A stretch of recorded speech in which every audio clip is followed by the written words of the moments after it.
Working Man Radio. We, the wage earners, are the job creators, and we have had our asses kicked long enough. This is how we fight back.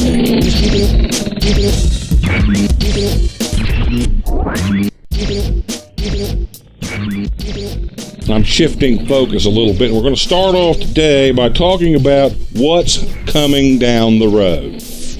And what these folks are, the position these folks are in now, is they are losing in terms of numbers. They are going to be outvoted in a few years. The black folks and the Mexicans, right? Hispanics, they're going to outnumber you at the polls if you're a white Southern white bigot. If you're a Southern any bigot, and I say not white, if you're a white bigot from anywhere in America, if you're a white bigot in Idaho, that seems to have become racist bigot central for America, is Idaho. Wherever you happen to be from, if you're a white racist bigot, you're about to be outvoted. So what are you going to do about it? Well, you got to stop them from voting. And that means you've got to stitch up a justification for why they shouldn't be voting. Well, voter fraud, which there isn't any. And I've heard this one. Oh, well, you really property owners and people who you should ought to have to be only taxpayers. And by the way, everybody pays taxes. I mean, kids, 10-year-old kids who go to the store and buy bubble gum pay taxes. They pay the sales tax. Well, that doesn't count. They'll come up, well, you really should be a property, you should be a taxpayer. Working people shouldn't be allowed to vote. Only people who own things. Because they're the ones who have the biggest stake. Right? If you work, you don't have a stake in how society's governed. Give me a break. But that's what and I've seen this. You can see this. You can Google that. People are saying that now. And who's saying it? Conservatives. Reactionaries, Republican reactionaries are saying that right now.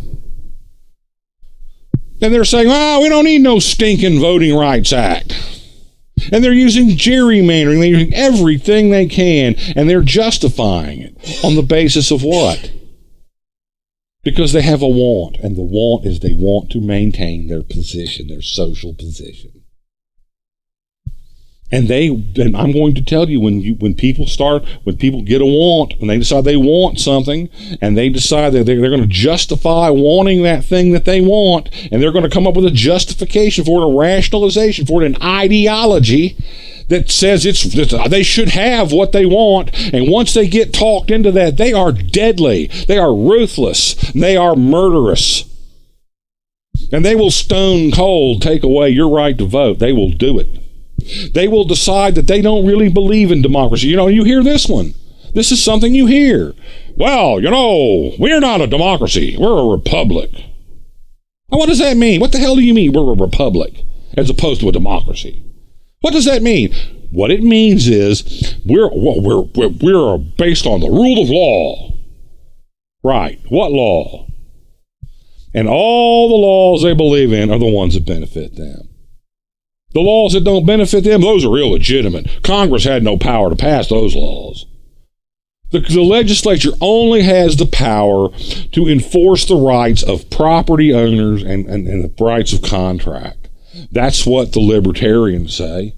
Why? Why those rights? Why are those the only rights that exist? Why are those the only rights that count for something? Because those are the rights that they use to enforce their political, social, and economic position. They use property rights to exclude you from their property, to keep your hands off their hoarded riches, and to make you, to justify paying you the meager wages they pay you and nothing more. Well, that's the contract. A deal's a deal. And if the government comes in and says, well, you're not paying these people enough, because the government has the power to compel them to pay you where you got to go out on strike, a right they don't recognize. And what's going to happen is, I'm telling you, what's going to happen is they're going to take away your right to vote. And once they've taken your right to vote away, when you start doing this protest thing people are doing, which hasn't been working, right? We're seeing it. People protesting in Austin, Texas over these abortion rules. People protesting in Wisconsin over taking away the union rights of public employees and all the other stuff they're doing. The manager rule in Michigan. You're seeing how this is how the Republicans are going to run things, and it's going to get worse. And right now, what they're doing right now with respect to the president is they are going to do everything they can to make sure that the economy still sucks in 2016 so that they can say, oh, well, you need to let us cut taxes, even though taxes are as low as they've ever been. We need more money to flow to the people on the top, even though the people on the top are richer than they have ever been. You need to put us back in charge. And the minute you do, and people are going to think about it. If you think the Republicans can't win in 2016, think again. Especially if the economy's still in the tank. Especially if the feckless liberals voting against who no war. We just must allow Bashar Assad to poison gas his own people. It's none of our business, and attack the president, because there is a wing of the Democratic Party who have turned on Barack Obama totally. They've just turned on him. They don't have his back, and they ain't going to help him do nothing. And they're going to sit out next year. I'm going to tell you that I predict that the House is going to stay. It's going to stay Republican next year because the feckless liberals are going to stay home. They're going to continue spreading FUD, fear, uncertainty, and doubt. You got Limbaugh spreading fear, uncertainty, and doubt on his side, and you got the feckless liberals on the other side, the ones that don't really like Barack Obama. My suspicion is it's a lot of old Hillary supporters who are still nursing a grudge. But that's just, I'm not going to make that prediction, but if that turned out to be the case, I would not be surprised. And what you're going to have is a demoralized Democratic Party next year. Nobody's going to really want to show up to vote.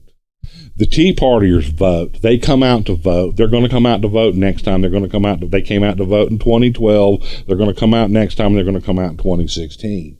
And in 2016, you could be facing a Republican House, a Republican Senate, and a Republican White House.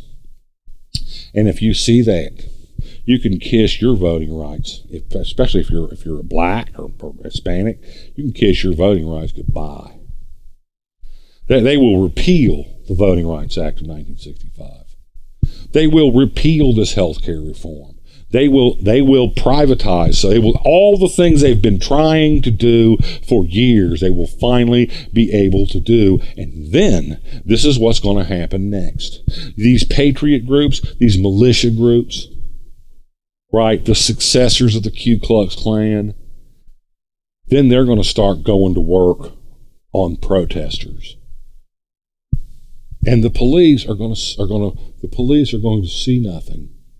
They're going to look the other way, and they're going to see nothing, just like it was done in the South. And it's going to be Jim Crow all over again. And the reason it's going to be Jim Crow all over again is because it's the only way they can hang on to their power and privilege. They have a want. And that's how they justify their want. That's how they achieve their want. And they're going to come up with a justification for it. And that's what's going to happen. There is a bleak future. The next 20 or 30 years in this country, if you're lucky, could be very, very bleak. It could be very, very bleak unless you do something about it. And I mean starting right now. Now. Right now. understanding that's what's coming down the road, and you need to start now. You can do something about it. There is a revolution to be had. A revolution that changes a little one little thing. One little perception. That's all. You change one little perception, and the entire future course of the country changes. I'm going to tell you what that is tomorrow. Thanks for watching, and don't forget to like, subscribe, and comment. You've been listening to Working Man Radio with Joe Lyles at joelylesradio.com. Fight back 5 days a week at joelylesradio.com.